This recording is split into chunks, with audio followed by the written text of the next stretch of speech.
Now, next question. We're about 15 minutes in here. Where do you see the future of remote viewing? What's the direction of remote viewing, or what what is the future of remote viewing? What does it look like to you? How do you feel about it? This is an interesting question. I've thought about it, and it depends on which day you ask me and whether I've eaten yet or not. Today, right now, I always feel like there's a huge amount of promise to remote viewing, but I also see the possible punji stake traps that you can fall into and get impaled. Right, that the whole remote viewing community could go that way. So it has a huge amount of potential, but it depends on us having a great deal of personal honesty and corporate honesty as well. When we say honesty, I mean this was actually a fairly recent theme on one of the Facebook remote viewing groups. You have to learn to let go, first of all, the need to succeed, right? You have to learn to recognize that failure is a way of moving forward, rather than a personal indictment of your abilities. Because too many people are so afraid of failing that they fail. Right. Yeah, there's this Far Side cartoon I talk about in my classes. I don't think I mentioned it in my book, but I think I mentioned in my classes. So the Far Side cartoon.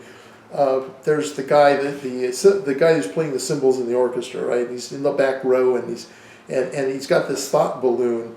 This time I'm not going to screw up. This time I'm not going to screw up. This time I'm not going to screw up. And underneath the caption, something like "Ernie screws up," because Ernie is so busy focusing on not screwing up, he's forgot to pick up the second cymbal. He's just got one of them. Right. And so many people get into remote viewing that way. They're so worried about getting it right that they almost unavoidably get it wrong. And I think that the tragedy of that is that any potential that they may have, or any talent that they may not ever get realized, because they get so obsessed with feeling like a failure or not looking good in the eyes of the community or something like that. And one of those ways that is manifest is in people who accept a much lower level of performance as sufficient. You get people who will try and turn anything into a hit, right? Mm-hmm. They try and rationalize their way into saying, well, this was good data, or this was good data, or this was accurate, or this is... And in fact, what they're doing is limiting their ability to succeed. You have to be, and this is where the honesty comes in, you have to be scrupulously honest with yourself. I've had students who will look at something that's just maybe has a vague resemblance to the target, and they're absolutely good with that. Oh, good, look at this is a really strong hit. And you don't learn anything that way, because you are satisfied at mediocre or inadequate success. Mm-hmm. And the people who developed remote viewing, Ingo Swann, Hilla Hamid, Pat Price, those folks, they acknowledged they got it wrong, and they used that as an attempt to try it harder to get it right. Now, when I say try harder, that's also a problem. For a couple of decades now, I've described remote viewing as a Zen kind of a process, right? Mm-hmm. Where you have to learn the process is what matters, not the end result. In Zen, the point is, one of these days I'm going to write a big blog about this, by the way. Sounds good. Right? In Zen, the idea is not that you hit the target. In Zen archery, for example, the idea is not that you hit the target, it's that you perform all the motions of drawing, knocking the arrow, drawing the bow, loosing the bow perfectly. Mm-hmm. Now, it so happens that if you focus on the process and you master the process in that way, you actually will start hitting the target. Mm-hmm. And you'll get better as you continue to follow that. But if you're focusing on the results and trying to make them more important, obviously they're important. The whole point is to produce results. But if you put their importance in their place in a learning process, the point is process, not outcome. Right. That's a big thing for me, is to kind of obsess about that idea that results oriented, that remote viewing as a concept has been too much focus on results and not enough focus on the process.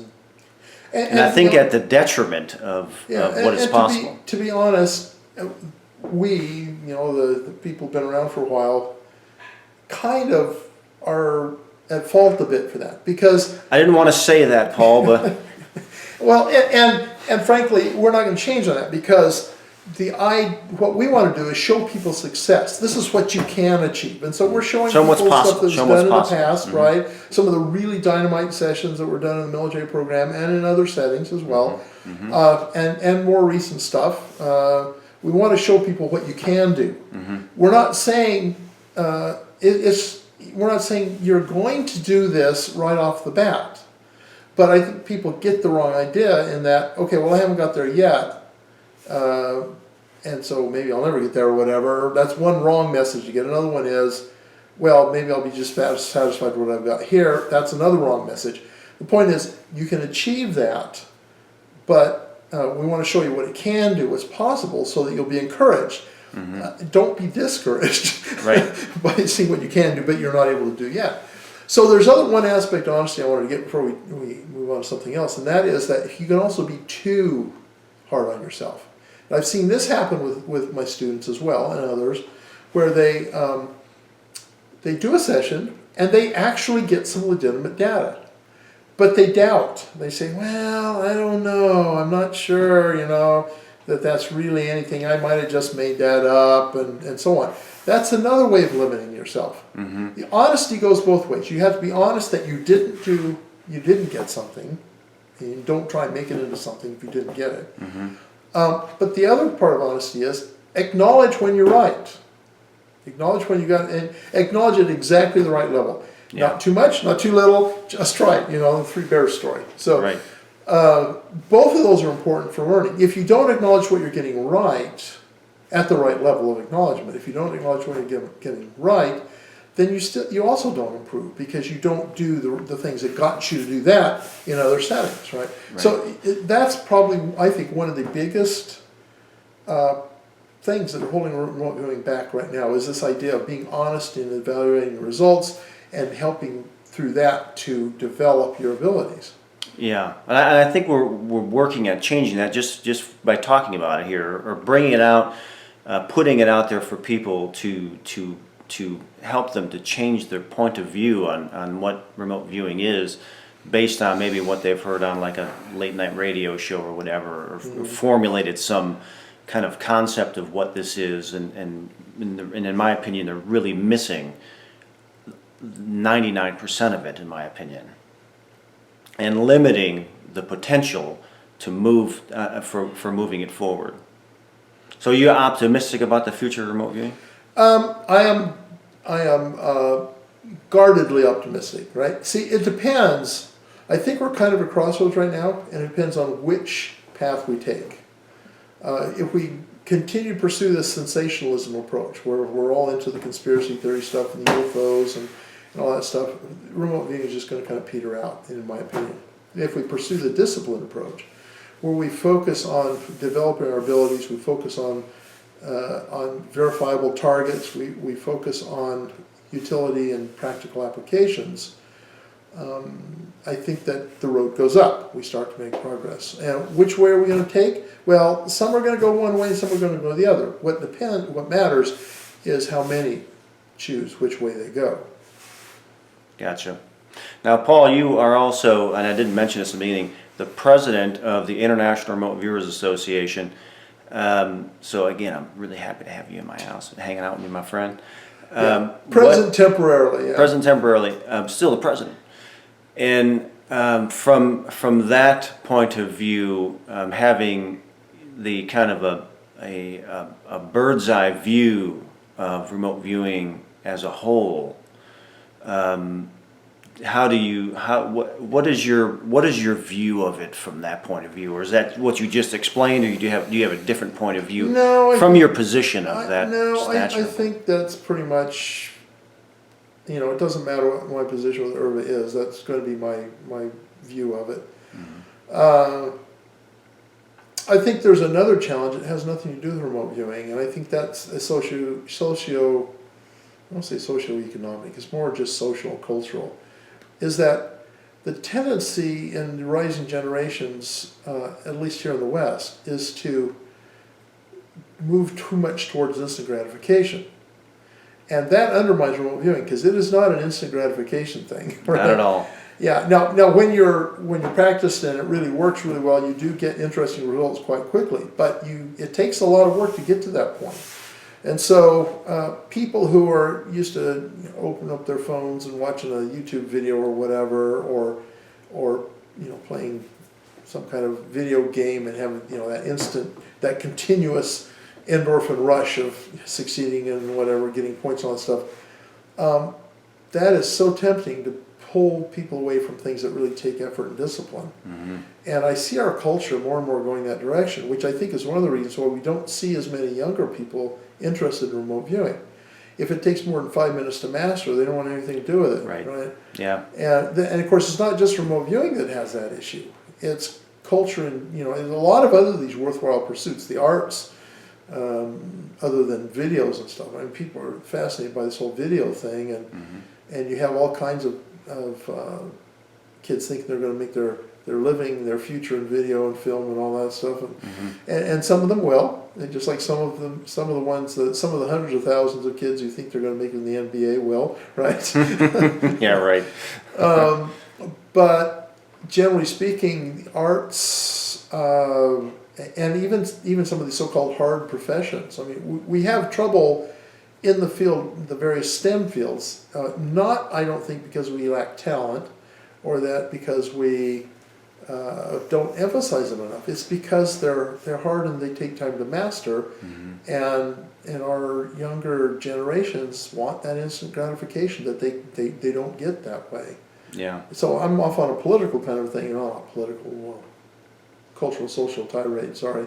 But, well, we're talking about how this could go forward, and that affects, these are the challenges that affects how it goes forward. Yeah, that are affecting it. Go forward. Because it seems like it's not really too much in the mindset of younger generations. It seems, maybe it is. I mean, I don't know. Well, they'll say, and I've had a lot of encounters with folks in that generation. I talk to all kinds of people. I have kids who have friends that are in there, and they say, "Wow, that's really cool," and I'd like to learn how to do that. Yeah. What does it take to learn it? Oh, well, that's when I'll get around to it someday. Right. Exactly. So. Exactly. I mean, what do you think about like with my videos? What I'm passionate about is showing the experience live as it's happening, as opposed to an end result on a piece of paper or something like that. Do you think that is something that is important, or maybe can stimulate some of these people? Yeah, so my wife was a career journalist. She worked for daily newspapers, ended up working with the Jack Anderson column in the Washington Post, now writes political biography and all that stuff. Her philosophy of journalism is essentially you're somebody educating yourself. As a journalist, you're somebody educating yourself in public, right? That's what journalism is. Yeah. So in a way, you're a remote viewing journalist, right? You are educating yourself in remote viewing in public.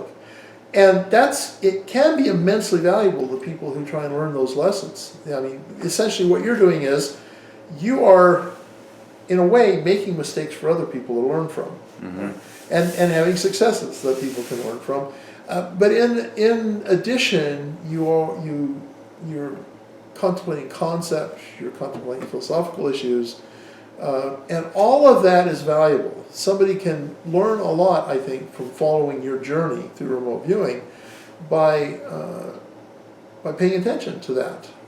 Obviously, not all of your stuff is going to resonate with some people, and even some of your stuff is dead ends. I mean, and I think you'd admit that too, right? Well, let me ask you something. Let me ask you this. I would like your point of view on this, because like one of the things that is interesting that I get to have access to is when someone will look at one of my videos and they'll say, I don't know what happened. I don't know what I'm supposed to be looking at. Right. I didn't see it. And it's like, what do you think that is? Is that a belief blocker, or what is it? Because in my view, if they could see it, it'll trigger something, and their own ability to see it. Once they can see it, then they can. So there are several things going on, and now we get into kind of the philosophy of education, right? Sometimes people aren't equipped to recognize it because they haven't had the necessary experience, the prerequisites, if you will. Sometimes they're not equipped to do that. Sometimes it's how it's presented. I think that you're above average in how you present things, in a coherent way. And you get a lot of people who they start in the middle when they should be starting in the beginning as they try and explain things. And so the audience they're talking to are at the beginning point. And so there's this whole gap. It's like starting chemistry in the middle of the semester. Right. You're never going to catch up. No, right? you'll be totally confused. You would have no idea what's going on. Yeah. So that, I think you're better at understanding that than a lot of people are, which is valuable in your presentation. So, so probably the first thing is that they're just not prepared to understand. And you also have to understand, if somebody looks at one of your, how many videos do you have on there now? 137. So if somebody looks at your, who's just brand new to remote viewing, looks at your 125th video, they will get some stuff out of it, but there's other stuff they have no clue because they didn't watch the first 120, right? Now, I'm not saying you got to watch all 120 of the preceding ones, right? I am saying that, though. You are saying that, okay, all right. So, but there is a certain level of understanding that you have to assume when you're doing a series. You get later in the series, you don't want to have to keep explaining the same old basic stuff Exactly. to begin with.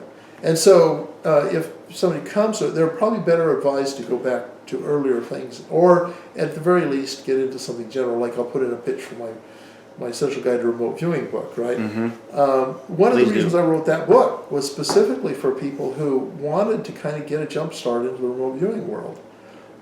It also, incidentally, serves the people who've been in the world for a long time to help fill in gaps that they have but don't realize they have. So, you know, my academic background recently has been philosophy, and two philosophers, Schopenhauer and Wittgenstein, both made the statement that we all confuse the totality of the world for our own field of vision. So in other words, whatever's in our field of vision, we think that's it. Right. We don't recognize there's stuff outside of our field of vision that is also part of the world. Right? And so all of us have that issue. But if we learn, actually, and this is actually a remote viewing point, I'll come to that in a second. Cool.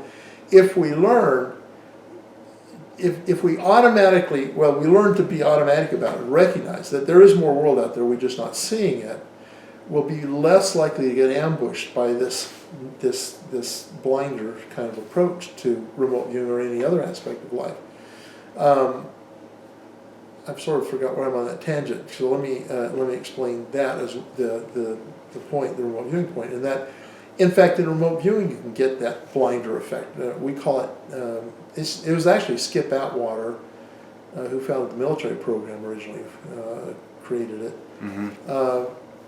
who named it. He calls it door knobbing. Yeah. Okay. Door knobbing is where the house is the whole remote viewing target, but all you pick up on is the doorknob, and you don't even realize there's a bigger part to the target. Right. So you see that happening over and over again in remote viewing sessions. Even I sometimes do it after all these years, right? Yeah. I'll do it, and that's kind of a metaphor for this other issue, or maybe the other issue is a metaphor for it, where we just have if we lock ourselves into a certain view and not recognize that there's a bigger world out there, we end up shortchanging ourselves, and in fact, in a way, kind of stopping our progress.